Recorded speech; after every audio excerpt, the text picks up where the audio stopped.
एक बार फिर स्वागत है आपका हमारे इस YouTube चैनल आरजेस बायोलॉजी में। तो अभी मैं आपसे सिर्फ यही कहूँगा कि stay home, be safe and continue study and thank you so much for your support and love you all. तो शुरू करते हैं हम अपनी स्टडी को आगे कंटिन्यू। तो हमने पिछले 2 चैप्टर में हमने इंट्रोडक्शन पढ़ा था रिप्रोडक्शन का, और इसके बाद में हमने शुरू किया था प्लांट्स के अंदर यानी एंजियोस्पर्म्स के अंदर जो प्लांट्स का सबसे हायर ग्रुप है उसके अंदर हमने रिप्रोडक्शन शुरू किया था और हमने एसेक्सुअल रिप्रोडक्शन कंप्लीट कर लिया। तो आज हम पढ़ेंगे सेक्सुअल रिप्रोडक्शन इन एंजियोस्पर्म। तो शुरू करते हैं।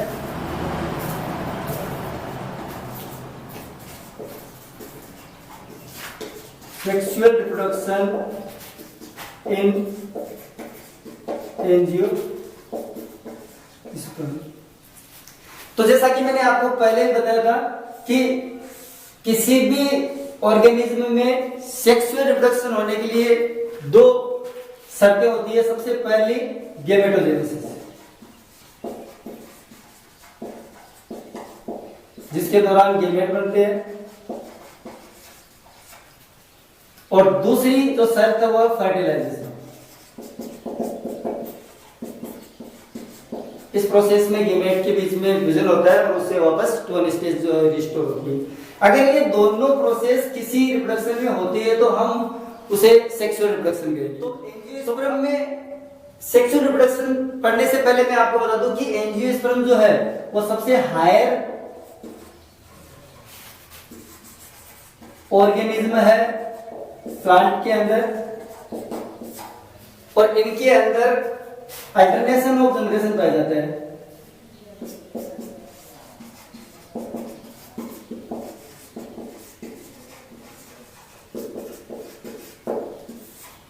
यानी पीडी एकांतर।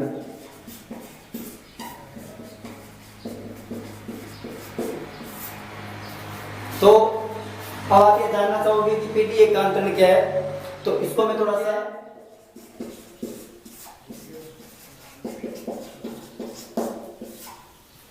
तो यहां मैं आपको बता दूं कि इस धरती पर उपस्थित जितने भी प्लांट है उन सभी प्लांट के अंदर 2 जनरेशन पाई जाती है। एक को कहते हैं गेमेटोफाइट और दूसरी पीढ़ी जो होती है उसको कहते हैं स्पोरोफाइट।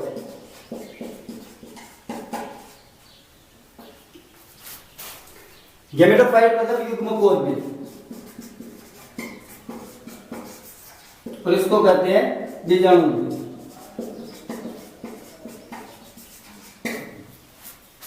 अब यहां समझना कि गेमेटोफाइट क्या है और स्पोरोफाइट क्या है। तो गेमेटोफाइट पीढ़ी आप प्लांट के अंदर कैसे पहचानोगे, तो इसकी क्या क्या विशेषता है। तो सबसे पहली विशेषता यह है कि गेमेटोफाइट पीढ़ी के जो दौरान जो प्लांट बॉडी होगी वो होगी अगुणित। कैसी होगी? अगुणित, यानी अगुणित पीढ़ी है ये प्लांट की हैप्लॉइड पीढ़ी है। और इसके बाद में दूसरी जो बात होगी, इसमें गैमेट का निर्माण होगा।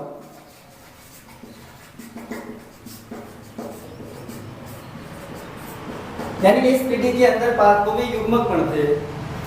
तीसरी जो विशेषता है वो ये है कि इस पीढ़ी के अंदर प्लांट का जो शरीर है या प्लांट बॉडी जो है वो थैलस के रूप में होती है। थैलस का मतलब है कि पादप शरीर जो उत्तक तंत्र में विभेदित नहीं होता है, केवल थैलस के रूप में होता है। ये 3 कैरेक्टर अगर है तो हम कहेंगे कि जो प्लांट है वो गेमेटोफाइट जो जनरेशन है उसके दौरान है। अब बात करते हैं स्पोरोफाइट की। तो सबसे पहली बात कि प्लांट बॉडी जो है वो होगी 2M या डिप्लॉइड। मतलब क्या है कि इस पीढ़ी के दौरान इस प्लांट की प्रत्येक जो सेल्स है उस सेल्स में क्रोमोसोम की संख्या डबल है, द्विगुणित है। दूसरी खास बात इस पीढ़ी की ये होगी कि इस पीढ़ी के दौरान स्पोरोजेनेसिस होता है। इसको बीजाणु जनन कहते हैं। अर्थात स्पोरोजेनेसिस की क्रिया जो होती है इसके दौरान मियोसिस होगा और मियोसिस से जो स्पोर बनेंगे जो हैप्लॉइड होगी। तो ध्यान रखना कि प्लांट के अंदर स्पोरोजेनेसिस के दौरान जो मियोसिस होता है और स्पोर बनते हैं जो हैप्लॉइड होते हैं। तीसरी खास बात ये होगी इस पीढ़ी की कि इस पीढ़ी की जो इस पीढ़ी के अंदर जो प्लांट होगा उस प्लांट की जो बॉडी होगी वो उत्तर तंत्र में विभेदित होगी और पादप का जो शरीर है वो जड़, तना और पर्ण में विभेदित होगा, डिफरेंशिएट होगा।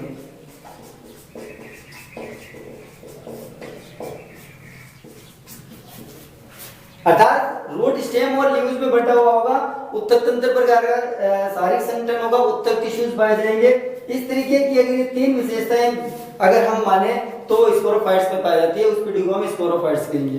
तो मैं आपको थोड़ा सा रिवाइज करवा दूं 11वीं का कि कौन कौन सी जो प्लांट है या प्लांट का ग्रुप कौन कौन सा है जिसके अंदर कौन कौन सी मतलब जो है पीढ़ियां मतलब किस तरीके की पाई जाती है। तो यहाँ समझना आप कि अगर हम प्लांट किंगडम की बात करें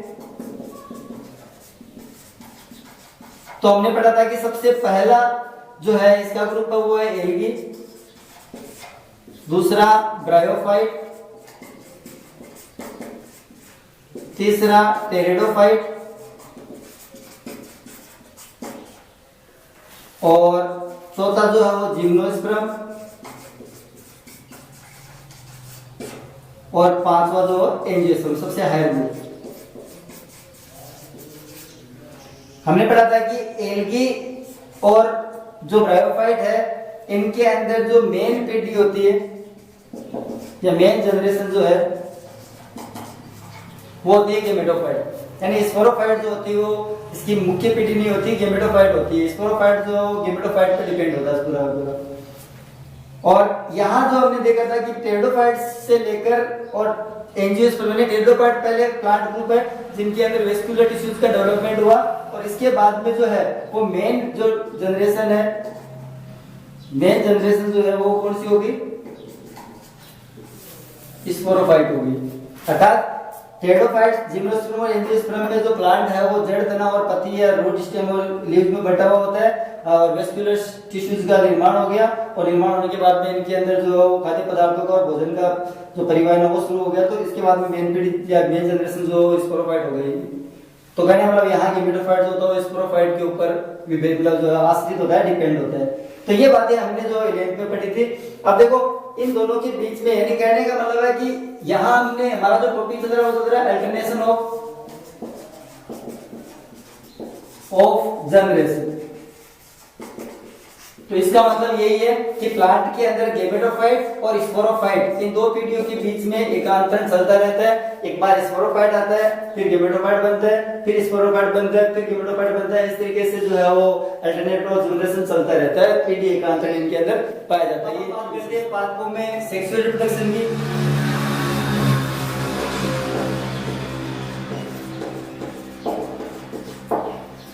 तो सेक्सुअल रिप्रोडक्शन की जब हम बात करते हैं तो हमारे दिमाग में यही आता है कि सेक्सुअल रिप्रोडक्शन के लिए कुछ ऑर्गन्स होंगे। तो कौन सा ऑर्गन है जो सेक्सुअल रिप्रोडक्शन के लिए होता है? तो प्लांट के अंदर जो सेक्स ऑर्गन होता है उसको हम कहते हैं फ्लावर,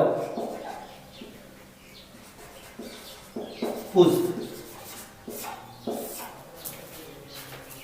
अब फ्लावर की बात करें तो आपने 11th में पढ़ा था फ्लावर के बारे में। मैं आपको एक बार यहाँ और बता दूं कि फ्लावर क्या है, पुष्प की क्या परिभाषा होती है। तो यहां पे ध्यान देना कि flower is a modified suit. देखो मॉडिफाइड का मतलब होता है रूपांतरित। एक आसान भाषा में मैं आपको समझा दूं कि हम कोई नई चीज लाते हैं, उसको हम कुछ दिनों तक यूज करते हैं, धीरे धीरे वो चीज जो वो वस्तु जो है वो अनयूज हो जाती है, तो हम क्या करेंगे उसको फेंक देते हैं। लेकिन अगर हम उसी को किसी दूसरे काम में ले लें, उसको मॉडिफाइड कर दें और उससे कोई दूसरा काम या दूसरे यूजफुल तरीके से उसको हम उपयोग करें तो वो है रूपांतरण। तो अब आप यहाँ कहोगे कि इनके लिए कौन सी चीज होगी जो मिसयूज होगी। तो आपको बता दूं कि नॉर्मली हम यहाँ पर एक प्लांट के बारे में देखें तो एक प्लांट के अंदर रूट, स्टेम और ब्रांचेस पाई जाती है और यही बनी थी। तो सेक्सुअल रिप्रोडक्शन डेवलप हुआ तो अब ध्यान देना कि ये ब्रांचेस जो है नॉर्मली ब्रांचेस पे लीव्स लगती है, लेकिन इन्हीं ब्रांचेस में से कुछ ब्रांचेस ऐसी बनी जो फ्लावर में मॉडिफाइड हो गई। तो दोनों में कुछ सिमिलरिटी होनी चाहिए। मैं कह रहा हूं कि कुछ ब्रांचेस, कुछ सूट्स जो है वो मॉडिफाइड होकर फ्लोर पे चेंज हो गए। तो कहने वाला दोनों में सिमिलरिटी होनी चाहिए। और वो क्या सिमिलरिटी है, तो यहाँ समझना कि अगर मैं एक सूट की बात करूं या एक परलोह की बात करूं, तो एक परलोह के अंदर हम नॉर्मली उसकी संरचना देखें तो इसके अंदर पर्व और पर्व संधियां पाई जाती है, यानी नोड और इंटरनोड, पर्व और पर्व संधियां पाई जाएगी। और इसके अलावा पर्व पर जो पर्व संधियां होगी, उन पर्व संधियों पर कुछ बर्ड्स होगी जो आगे चल के और लीव्स में डेवलप होती है, यानी कलिकाएं पाई जाएगी, बर्ड्स। ये दो चीजें एक सोर्स में होती है। अगर यही चीजें ये दोनों जो संरचनाएं हैं वो अगर मैं फ्लोर में बताऊं तो फिर आप मानोगे ना कि फ्लोर इज मॉडिफाइड सूट। तो समझना है यहाँ पे कि एक जो फ्लोवर है उस फ्लोवर के अंदर ये सूट है। अब आप कहोगे कि इसकी नोड और इंटरनोड्स क्या है, तो बता दूं मैं आपको कि इस सूट्स की नोड और इंटरनोड्स जो है वो संधित हो गई है एक ही जगह पर थैलेमस के अंदर। और आप कहोगे कि लीव्स क्या है, तो ये मैं आपको पहले कह रहा हूं कि मॉडिफाइड है, तो लीव्स भी मॉडिफाइड होगी। तो इसके ऊपर जो है कैलिक्स, कोरोला, गायनोसियम और गायनोसियम, ये चार लीव्स का जो है वो सर्किल पाया जाता है। तो ये जो है यानी कहने का मतलब कि इसके ऊपर जो है नोड और इंटरनोड्स भी है और लीव्स भी है जो मॉडिफाइड है। तो हम कह सकते हैं कि flower is a modified roots. तो ये चीज आपको एब्सोल्युटली क्लियर हो गई होगी कि फ्लोवर क्या है, फ्लोवर की परिभाषा क्या है और इसको मॉडिफाइड सोर्स क्यों कहते हैं। अब एक कि हम स्ट्रक्चर के बारे में मतलब जो जान के लेते हैं कि फ्लोवर में कौन कौन सी स्ट्रक्चर होती है और उनको हम किन किन नामों से जानते हैं, क्योंकि मेन सेक्स ऑर्गन तो फ्लोवर है। तो सबसे पहले हम फ्लोवर के बारे में पढ़ेंगे। तो मैं आपको बता दूं कि 11वीं में आप ये पहले पढ़ चुके हो फ्लोवर के बारे में, लेकिन फिर भी मैं आपको एक बार रिवाइज करवा देता हूँ थोड़ा सा। तो देखिए यहाँ पे एक पुष्प का डायग्राम मैंने यहाँ बनाया है और इस तरफ आपकी एक स्लाइड चल रही है। दोनों में आप देख सकते हो, इससे समझ सकते हो। उसमें जो है वो थोड़ा से है तो थोड़ा खूबसूरत है, मैंने अपने हाथों से बनाया। तो दोनों में आप देखते रहो, समझ में आना चाहिए आपको। तो एक पुष्प की संरचना में जो है वो कौन कौन सी संरचनाएं मिलती है पुष्प में। तो देखो सबसे पहले हम बात करेंगे पुष्प जिस शाखा से जिस संरचना के द्वारा लगा होता है उसको कहते हैं पुष्प वृंत। पुष्प का अगला सिरा जो अंतिम सिरा होता है वो फुला हुआ होता है, उसको कहते हैं पुष्पासन, थैलेमस। मैंने आपको यही बताया था कि ये पुष्पासन जो होता है यहीं पर ही पर्व और पर्व संधियां जो है वो संधित होती है और यहीं से ही कलिकाओं के द्वारा जो पुष्प कलिकाएं या हम उनको मॉडिफाइड लीव्स कहते हैं तो वो निकलती है। तो देखो अब इस थैलेमस के ऊपर जो है वो कुछ सर्किल्स होंगे लीव्स के। तो उनमें सबसे पहला जो सर्किल है या सबसे पहला जो चक्कर है उसको हम कहते हैं बाएं दलपुंज, कैलिक्स। आपको बता दूं कि पूरा सर्किल जो कैलिक्स कहलाता है, एक सदस्य यानी एक लीव जो है कैलिक्स की वो कहलाती है सेपल्स या बाएं दल। फिर इसके बाद में आपको बता दूं कि इसका जो है एडवांटेज क्या है, क्या जरूरत है बाय। तो ये कई पादपों में हरे जो कई पादपों के पुष्प जो होते हैं उनमें ये हरे होते हैं। और आपको बता दूं कि आवश्यक जो भोज्य पदार्थों को उसके जो जेनेटिक जो भाग है उन भागों तक पहुंचाने के लिए ये जो है वो फोटोसिंथेसिस करते हैं यहाँ पे। तो अधिकतर जो पुष्प होते हैं उनमें हरे देखने को मिलते हैं। फिर इसके बाद में दूसरे चक्र की बात करता हूँ, जो सेकंड साइकिल है तो उसके अंदर इस पूरे सेकंड जो पूरा दूसरा चक्कर है इसको हम कहते हैं दलपुंज, कोरोला।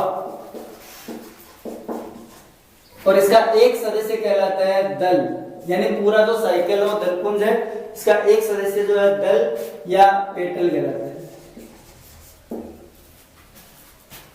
अब मैं आपको बता दूं कि ये जो साइकिल है इस साइकिल का जो सदस्य है ये जो लीव्स होती है वो मॉडिफाइड होकर और कलर्ड होती है, रंगीन होती है। इनका काम ये होता है कि इनके अंदर जो पॉलिनेशन है उसको बढ़ाने के लिए ये इंसेक्ट जो कीट होते हैं उन कीटों को अपनी तरफ अट्रैक्ट करने का काम करती है। इसके अलावा इनके अंदर मकरंद ग्रंथियां पाई जाती है, जो मकरंद सिगरेट करती है, जिसकी तरफ जो है वो हनी बी या जो मधुमक्खी वगैरह जो है वो इस तरफ आकर्षित होती है। तो इसके लिए ये मॉडिफाइड हुई है कि ताकि इस तरफ जो है इंसेक्ट आए, आकर्षित होकर और पॉलिनेशन करे, क्योंकि सेक्सुअल रिप्रोडक्शन जो है इसमें पॉलिनेशन होता है, तो पॉलिनेशन के लिए जरूरी है। फिर इसके बाद में तीसरे चक्र की बात करता हूं। तीसरा जो साइकिल है इसको हम कहते हैं एंड्रोसियम या उमंग।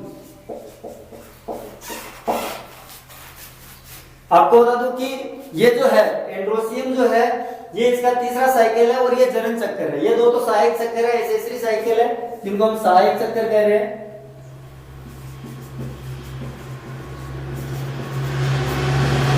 और तीसरा जो चक्कर और चौथा चक्कर है उसको हम जनन चक्कर कहते हैं, यानी तीसरे और चौथे को हम जनन चक्कर कहेंगे। तो तीसरा चक्कर जो इसका एंड्रोसियम है, इसका एक सदस्य जो है, यानी ये पूरा एक साइकिल है जिसमें 5, 6, 8, 9, 10 इस तरीके से जो है वो सदस्य होते हैं सारे, लेकिन इसका एक सदस्य जो है उसको हम कहेंगे स्टेमन या पुंकेसर।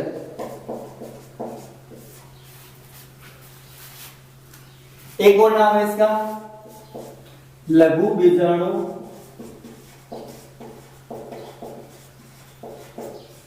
फर्ण। लघु बीजाणु पर्ण जो है वो अब थोड़ा सा और ज्यादा मॉडिफाइड होकर और पुंकेसर बन गए हैं। पहले जो टेडोफाइट्स में जो लघु बीजाणु पर्ण हुआ करते थे वो अब स्टेमन कहलाते हैं। इसके बाद में सबसे अंतिम जो साइकिल है, सबसे अंतिम जो चक्कर होता है, इसको हम कहते हैं जायाम, गायनोसियम। और यहां मैं आपको बता दूं कि जायान जो है ये भी, इसके भी अलग अलग सदस्य होते हैं, अलग अलग जो है इनकी संख्या होती है सदस्यों की, लगभग 5 अधिकतर देखने को मिलती है। तो इनमें जो है एक सदस्य जो है वो कहलाता है कार्पल, अंडक। एक सदस्य अंडक कहलाएगा। और अगर मैं बात करूं तो इसका एक और नाम है, इसको गुरु बीजाणु